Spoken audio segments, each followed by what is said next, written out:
welcome to the Kyla and Toyah show. And today we are talking about depression. So we are going from where we were with the depression to where we are, and some of the things that we've done to get where we are, which we'll say is not to like the promised land, like depression's way behind us and we never have to think about it again, but we've come a long way. So Kyla, why don't you start with where you were with the depression? Okay, thank you. When I think of like "you come a long way, baby," I think of that Virginia Slims commercial. But we can sing later. Something to look forward to. Okay, so I feel like then. So if there was like a then poster, then and now, then was like, that's me crying, and now. That was tough to get to the other side of the screen. But that's what it's supposed to be. It's tough getting to the now. Yes. Oh my gosh, totally didn't think about it. Love it. And now it's like, I would say a little bit of this on occasion. Okay, back to the middle. Yeah, I mean, one of the things that I noticed recently was I had to write something on social media, and it was a post, and it was a very vulnerable post. It was about my mom, and the reason that I fell into depression was my mom had early onset dementia.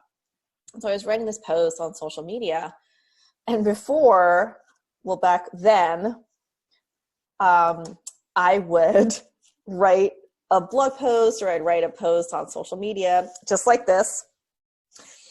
And then I would like slam my laptop down, and then I would like run away. Cause like, you know, if you run away from the laptop, like nobody can find you. So, but basically the point is, like, then I was very much in hiding mode. I kind of hid from the world a lot. And I didn't necessarily realize that I was doing that, or that I was in this blanket of shame around it. But, you know, hindsight's always 20/20, right? Like this year. And one of the things, of course, I know I probably talked about energy healing that I fell into. That's what helped me along in recognizing patterns and removing limiting beliefs, and then also really helped me just, I don't know, with my life, you know. And it's not to say that I had it all together pre-depression. I absolutely didn't. But I think, you know, in hindsight, again, I needed to grow. The getting dementia of my mother was an incredible catalyst for that growth, and not just for me, but for my entire family. So I think that's the major difference. Being more in growth mode and being more self-aware of all the different avoidances and the avoidance patterns that I was in before. So what about you, Toyah? Well, I'm not going to do the chair slide, and I'm not even going to try to make the face of what my depression looked like, because, yeah. But for me, part of it looked like not even knowing that I was in depression, because when I went to see a psychologist, and I didn't go knowing or thinking I'm depressed. So I didn't know what was going to be happening in the session, because I had never gone to just before. So it was learning like, oh, you have depression. And also, yes, you were told 20 plus years ago that you have severe anxiety, and that's going on for you too right now. And your recommendation is like, you need to be on a leave of absence and don't go back to work tomorrow, and don't go home and work either.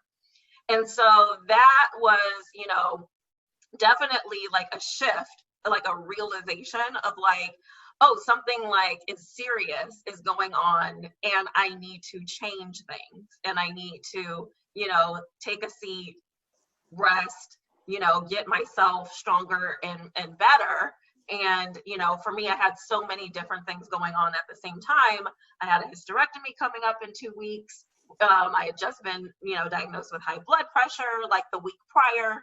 So it was a matter of juggling all the different pieces of it and never really understanding what piece is the depression, what piece is, how long have I been depressed? And like, oh, when I had the vitamin D deficiency or the, anemia and all these other things, was that the depression too? So, never really being clear. And that's the thing that I find with the depression is it's not really super clear. So it's like, how, like, there's no like depression is this, you're gonna feel like this, it can vary, and it can vary from day to day also. So just looking back and realizing, some of these signs of, oh, this is probably for a while. Like, again, it didn't just happen the day I was told that I have it. So for me, I would say at the worst for me would be like feeling like getting out of bed was a struggle. And, and for anyone out there who has multiple things going on with you, that's something that, knowing that I've had a depression, but I also am prone to having the vitamin D deficiency and having all these other things, not saying I can't be a doctor for myself. So it's easy sometimes to go, that must be this, if something is not going your normal and you're feeling not your best, to self-diagnose and just say, oh, I know exactly what that is. Sometimes we're wrong and may need to like get our levels or get different things, checked out. But, dragging myself out of bed, it was difficult to like trudging along each step felt really, really hard. And now it doesn't. So that's a then and now. And just things that used to be really enjoyable for me, like this is probably not something that most people find enjoyable, but buying a new camera is something that was really enjoyable for me. So I went through therapy, and while I was in therapy, I was trying to do like, I wasn't having enjoyment in my life. So I was like, very like pushed a little bit, like, what can you do that would be fun for you? And, so I was like, I'm going to take this photography class. And so I love gadgets. And so throughout my life, I've always been super excited to get a new camera. And I remember going to get the camera and just feeling like I could care less. Like I drove there, I was just standing there looking at I just wasn't into it. And so that would be then, not really into things, not knowing what direction I was going in. And to get to now, part of that is like not pushing yourself too much, not having all these pressures and expectations on yourself to like get out of it quick, come up with a plan, feel better, get to how you were yesterday, and not shaming yourself along the way. And I think that was very helpful so that I came out of it on its own due time versus like making it worse and trying to just be like, oh, this is one day that I feel better, so let me go do all the things, and kind of taking it slow. So that's the then. And now I'm like, did we talk about now? What it's like? I don't think so. So what is it like for you now with the depression? Aside from the sometimes you got the tear. Just kidding. Yeah, no, I love everything that you said, and I, really resonate with so much of it.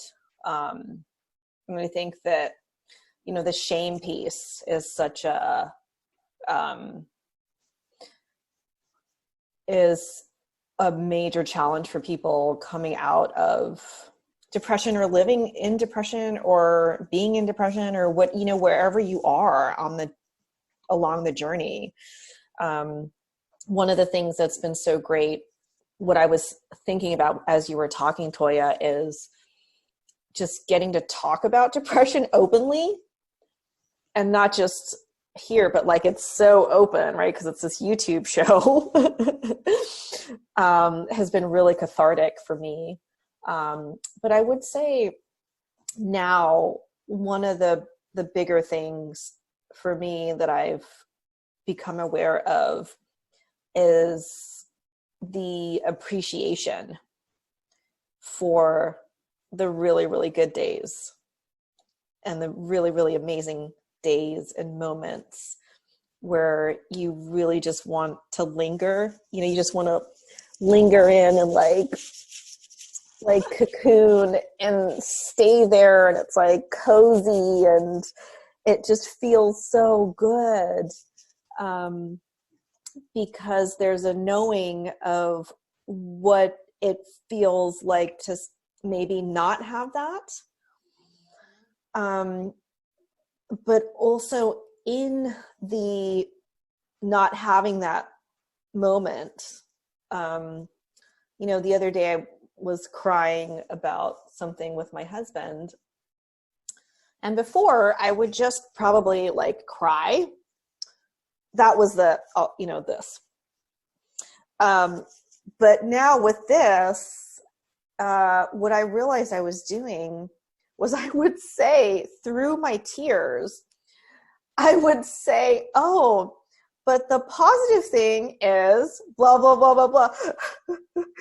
And another positive thing is, and I would, as I'm going through this and I'm processing everything, I'm using the tools that I, was out preaching to everybody that I wasn't before. And so that's just been a huge, it seems tiny, but it's huge in my mind. And that's been cool to see and be a part of. So what about you? I mean, I would totally agree with the days that it's kind of like hovering over you a little bit, where it's like things might be a little bit cloudy or just not as sharp. It's like it just doesn't feel like your normal self. And so when you, like, for me, it's always about a slow down, not take on too much, and just like it, that's like, as soon as I feel paying attention, I'm like on alert, like, okay, what's going on? And what do I need to take off my plate? Or like, what have I been doing? So I've got more attention now to like, what am I doing and what have I been doing? So like when I start feeling it, it's like, okay, what's been going on with my sleep or my eating, or like, and usually I was told that my trigger was doing too much. And that's usually what's going on, is like, okay, what projects were you working on? Like, what have you been doing? And so I'm with you on those days where it's just like when you feel, it's like being healthy. So mentally healthy or just strong or like any sense of health, when you don't feel good and then you feel good, it's like, oh, this is amazing. Like nothing even has to happen that day. Just the fact that like your head is clear and it's just like, I'm about to sing. Do it. Sing. It's like okay, so from the Wiz, it's like, can you feel a brand new day? And it's like, yes, you feel the brand new day, And so it's this gratitude, and you just feel so wonderful that like, wow, it's just amazing to like be alive and feel good. And so you also, I feel protective of it. Like I don't want the days that I don't feel like this, I want less of those, and I don't have 100% control over it. So that's the thing with depression, in my opinion. I haven't heard anything that was like, it's all up to you, boo. If you never want to have depression anymore, do these things and you'll never have it. So there's so much that you can do to reduce the chances and control it, and like, make it less painful or just pay attention. But, I like to do what I can because I like those good days. I like to feel good. Yeah, no, I love that. And I think that, there's a friend of mine recently was telling me about, just how much time we have on this earth. You break it down into like so many hours. And I think I also just feel gratitude to when you look at the amount of time that you've spent worrying or depressed, and not in a judgmental way, not in a like, oh, I've wasted that time. I don't mean that at all. Just being in the moment, and especially now, you know, with what's going on in the world, but there's always something going on. Just staying present to these amazing moments, right? Where you're singing, or you get to hear an amazing friend sing, or you're just talking about something that was really hard to talk about and you're able to talk about it now. I really feel like when you reframe, you know, I know when you're in it, it's not easy necessarily, but when you reframe, hey, I have this one life here on this planet. What is it that I really want to do? And if what you really want to do that day is nothing, and that lights you up, then freaking go for it, you know, like power to you.